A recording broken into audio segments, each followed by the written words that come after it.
Hey guys, welcome to another thought-provoking episode of Bluray Junkies. My name is Paul, your host, and let's begin our first Flashback Flix video.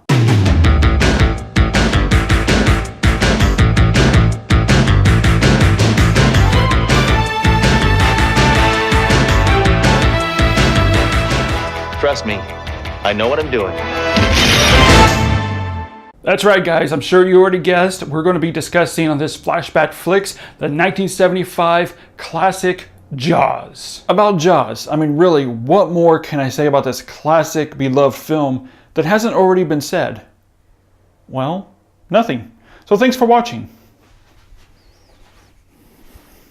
Oh, you're still here? Well, since you're still here, let's continue on with the video. I have a lot to say, not just about the movie, but also about the making of the movie. So as we all know, Jaws was directed by then 27-year-old Steven Spielberg and starred a pitch-perfect cast as Roy Scheider, Richard Dreyfuss, and the great Robert Shaw. It was a movie that really showed the development of these characters and the strong bond that they developed throughout the movie. And so, yeah, this movie really turned into a movie about these three guys. And we're the three best friends that anybody could have. We're the three best friends that anyone could have. We've all heard the stories of how initially the shark was supposed to be seen throughout the film, but then the shark had so many technical, mechanical problems they just continually broke down, which was actually probably a really good thing. Otherwise, we may have been stuck with more of this.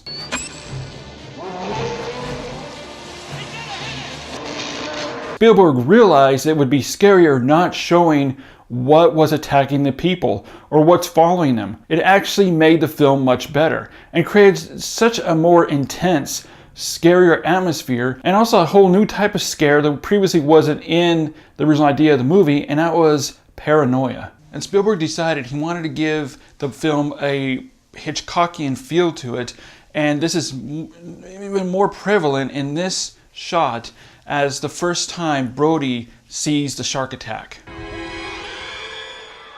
Just to give you a little filmmaker 101, to accomplish this shot, what you do is you dolly in as you zoom out. And it creates this cool, disoriented type of effect where the foreground is static, but the background moves.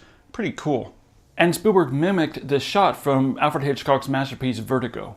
Now, they were still writing the script during the production and had problems filming on the sea and other technical problems that caused the production to go way over budget and behind schedule.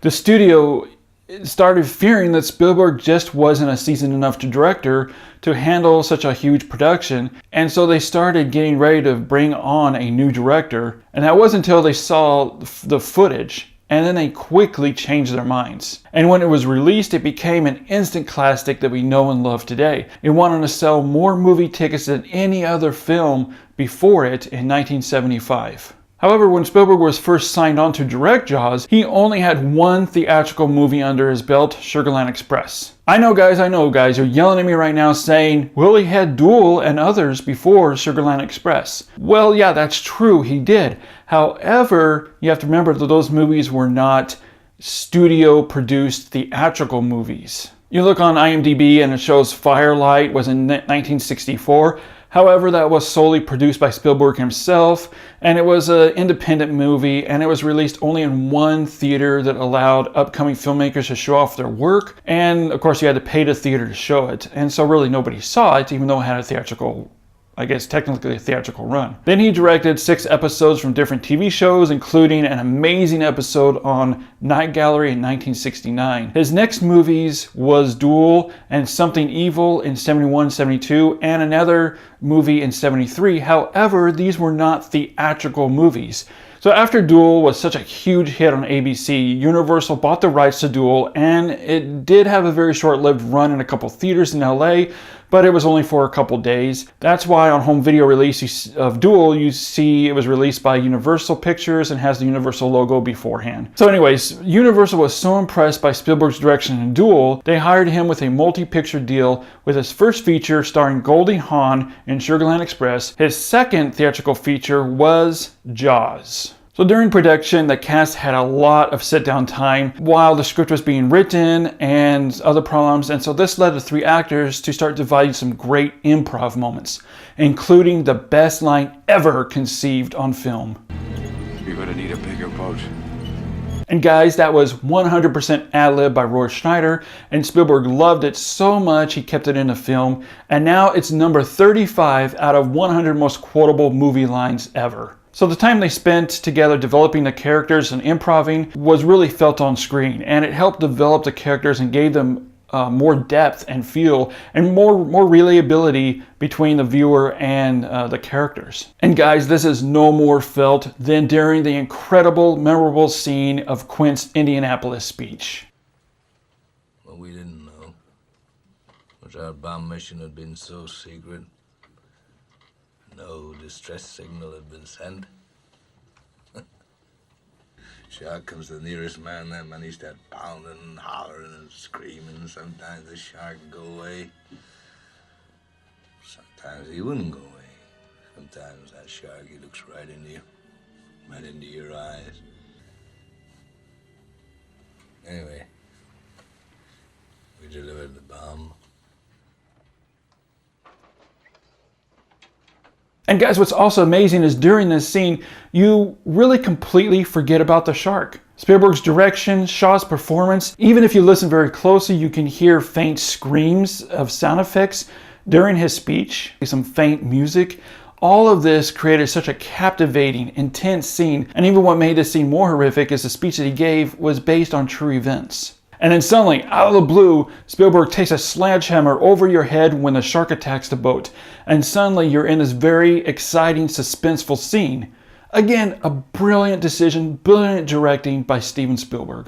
Now, unlike the rest of the movie, where Spielberg always planned on showing the shark, this wasn't the case in the opening scene. He quoted saying, "I thought that it would be really scary was not seeing the shark at all and just seeing the water, because we are all familiar with the water. Very few of us have been in the water with a shark, but we've all gone swimming. We've all been in the water.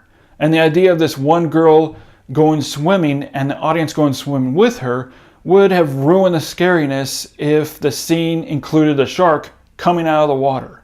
And again, guys, a brilliant decision by Spielberg, who really imitated how Alfred Hitchcock would direct his films. He tried to emulate the same type of directing and editing style. There was another scene that was cut by Spielberg himself. After this happens,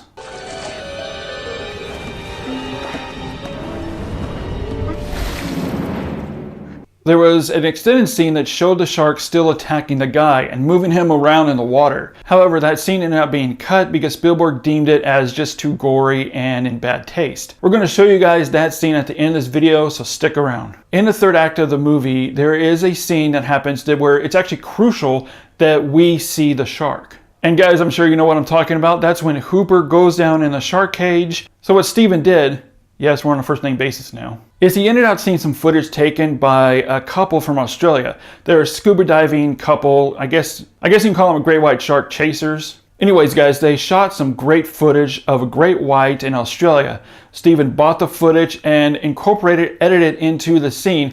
That way you got to see the real life great white shark and intercut with Hooper.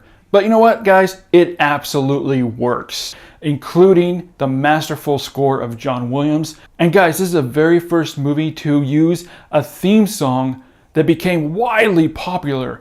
Everybody knows this theme song.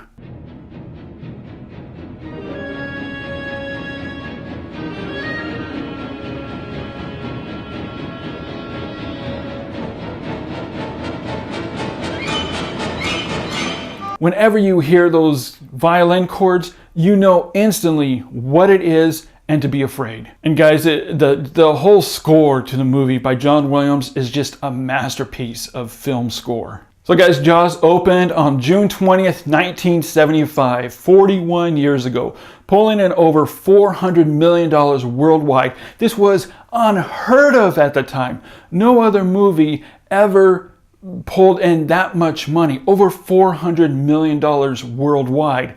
Not only did this create the very first summer blockbuster, but he also managed to scare the living pants out of But he also managed to scare the pants off of us as well. I mean, you can still feel the effects of Jaws of the film today. So it definitely had an impact on cinema and filmmaking for generations. All right, guys, so I'm going to stop talking about Jaws now because otherwise this video is going to be about 3 or 4 hours long, and I don't think you guys probably want to sit around and keep looking at this ugly mug for that long of a period of time, because I know I wouldn't.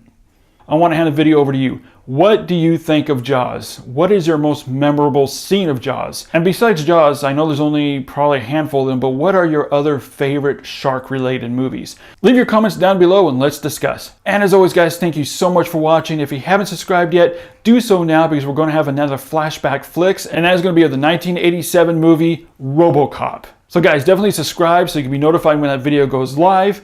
And as always, guys, thanks for watching, and we'll see you in the future.